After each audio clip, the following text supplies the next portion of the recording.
Bueno, del anunciado veto presidencial para la reforma laboral y más, vamos a conversar con la presidenta del Partido Socialista, la senadora Isabel Allende. Senadora, gracias por acompañarnos en CNN Prime. Y lo primero que quiero preguntarle, ¿era el mejor camino el veto? Bueno, el camino, sí, yo comparto que es el camino, sobre todo que no tuvimos ninguna posibilidad de esta reforma constitucional, porque se estaba explorando. Explorar significa que hubo diálogo. Entiendo que el gobierno hizo una consulta, no solo con los partidos de la nueva mayoría, sino que también con la oposición, y ellos estaban irreductibles y no estaban disponibles, y por lo tanto no iba a haber los votos, así que yo prefiero efectivamente el veto.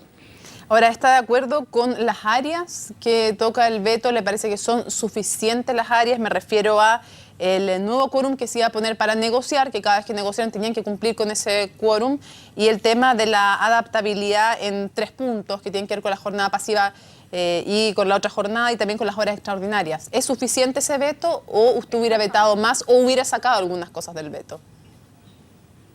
Bueno, se pudo haber vetado los 5 puntos de la adaptabilidad, pero al final, bueno, se vetaron 3, está dejando solamente 2, que tienen que ver con cuando hay cierto tipo de responsabilidad y que puede haber más flexibilidad, y también con respecto a la jornada misma, que ya no solo puede considerar la jornada, por ejemplo, 4x3, que es algo que se empieza a dar también, 4 días de trabajo, 3 días de descanso, pero aquí, Mónica, si volvemos a lo mismo. Aquí nunca va a ser suficiente porque lamentablemente después de casi 18 meses de tramitación, simplemente por un fallo del Tribunal Constitucional al cual acudieron los parlamentarios de la derecha, nos quitó el corazón de esta reforma, que era la titularidad sindical, es decir, el derecho de una organización colectiva como son los sindicatos para la negociación de sus condiciones y para los pactos de adaptabilidad. Senadora, ¿y una reforma sin corazón qué es?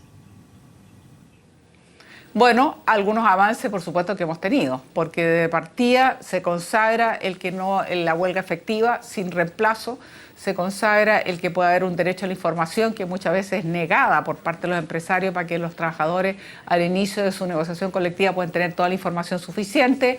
También se vela por la presencia de las mujeres para ciertas reivindicaciones de género, y evidentemente que esos son avances, pero para nosotros nos queda claro que son insuficientes y será una tarea de país. Más adelante podremos avanzar en que efectivamente, como ocurre en la gran mayoría de los países desarrollados, la titularidad sindical, o sea, los sindicatos fuertes, organizados como grupo colectivo que defienden los derechos y que son los que se sientan a conversar y a negociar.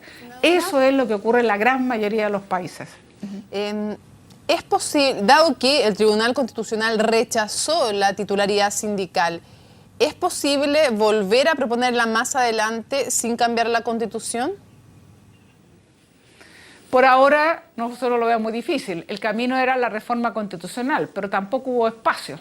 Entonces, porque aquí lo que quería la derecha era prácticamente poner en igualdad de condiciones la titularidad sindical y al mismo tiempo, bueno, no estaban de acuerdo, y también poner al mismo nivel los grupos negociadores, cosa que nosotros diferimos, porque esa es justamente la diferencia. No es lo mismo una organización sindical que representa a la mayoría, que tiene un quórum para constituirse, un quórum para negociar, que es representativa de un grupo de trabajadores, que 2 trabajadores que muchas veces lo fomenta el propio empresario porque con eso manipula y debilita a los sindicatos.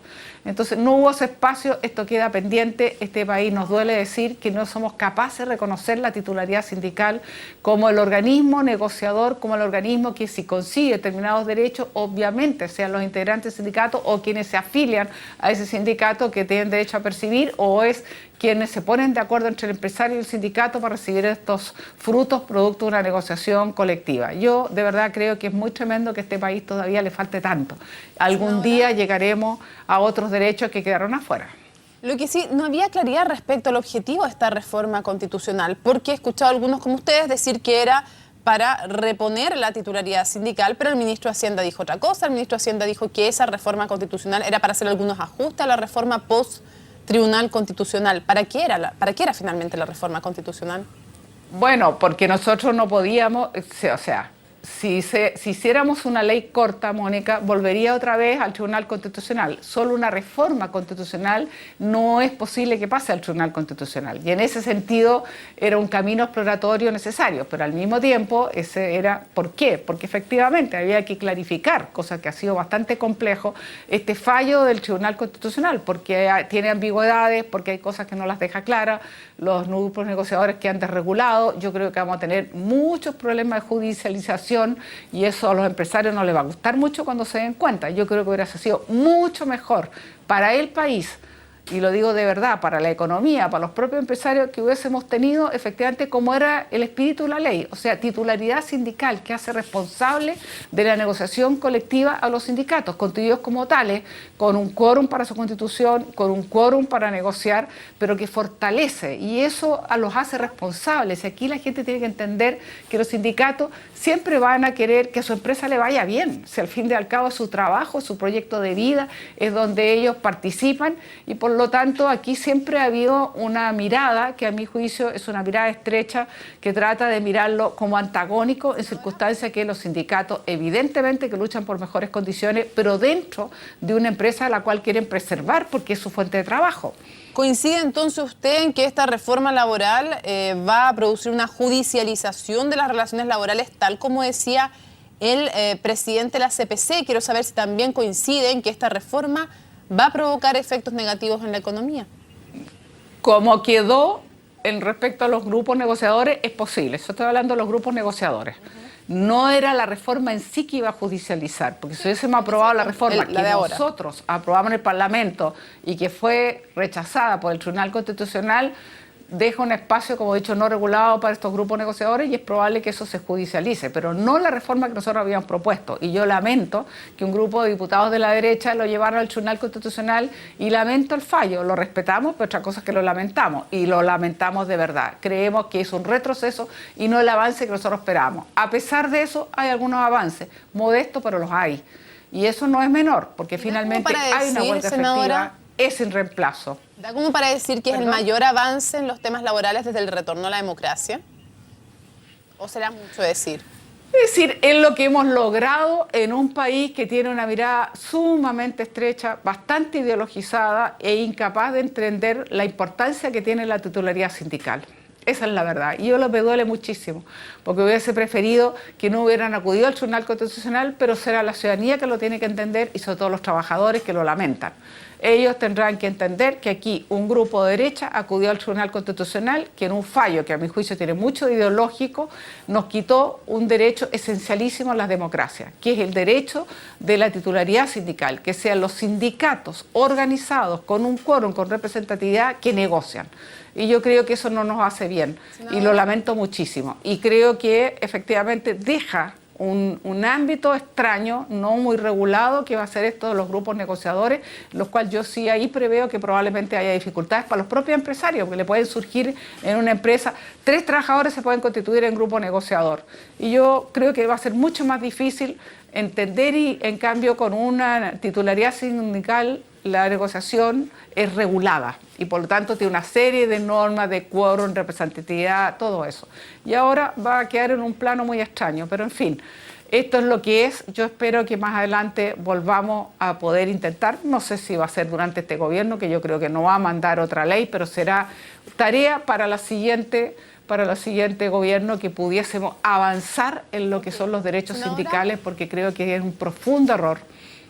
Antes que se nos acabe el tiempo, en otro tema completamente distinto, el CERVEL rechazó la posibilidad de que se realicen primarias convencionales, o sea, no las legales, sino convencionales. Quiero saber si es tan importante para ustedes esto, cuando resulta que el domingo en menos de 60 comunas se pusieron de acuerdo finalmente para hacer primarias legales. ¿Qué tan importante es que les rechacen las convencionales finalmente? Y si no hay una autocrítica de que cuando tienen esta legislación, apenas en menos de 60 comunas son capaces de que la ciudadanía se pueda pronunciar sobre cuáles son los candidatos. Bueno, nosotros hicimos la negociación, los secretarios generales y nuestros encargados electorales, sobre la base de algunos principios básicos. Y aquel que efectivamente aquellos alcaldes en ejercicio que habían tenido más del 45% de los votos iban a la reelección.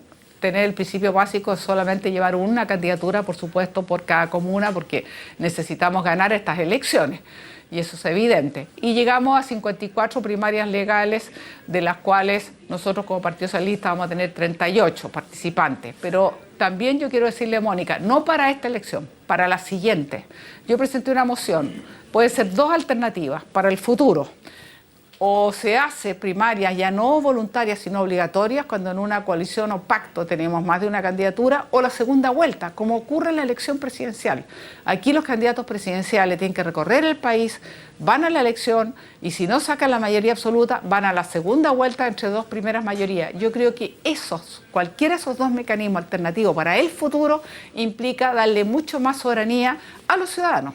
Justamente, incluso restársela a los partidos, que es mi posición personal, siendo presidente de un partido. Yo creo que nos vendría mucho mejor que sean los propios ciudadanos los que decidan en definitiva quién quiere que sean sus propios candidatos o candidatas para la elección municipal. Y yo espero que la siguiente elección sea distinto y no lo que nos ha ocurrido hasta ahora, que desgraciadamente, siendo un pacto de 7 partidos, ha sido difícil evidentemente ponerse de acuerdo en 345 comunas. En todo caso, nosotros tenemos un acuerdo por sobre las 300 más o menos 20, nos están quedando alrededor de 15 o 20 en las cuales sí hubiésemos querido este mecanismo. La verdad es que yo quiero un CERVEL fuerte, un CERVEL autónomo, que ya lo legislamos, un CERVEL que fiscalice, que regule, pero no quiero un CERVEL que impida las elecciones o que la participación de la gente. Yo no entiendo mucho por qué nos ponen tantas dificultades cuando encuentro muy legítimo que los partidos, más allá de que tenemos primarias legales, que son este domingo 19, y por cierto invitamos a votar, que también pudiésemos hacer, después de esa fecha, primarias convencionales. Perfecto. Hace Senadora, 4 años atrás hubo 180. Esperemos entonces que tengan éxito las mociones entonces para que sean obligatorias y ahí se zanja todo el asunto. Muchísimas gracias, que tenga muy buenas noches. Gracias. Buenas noches.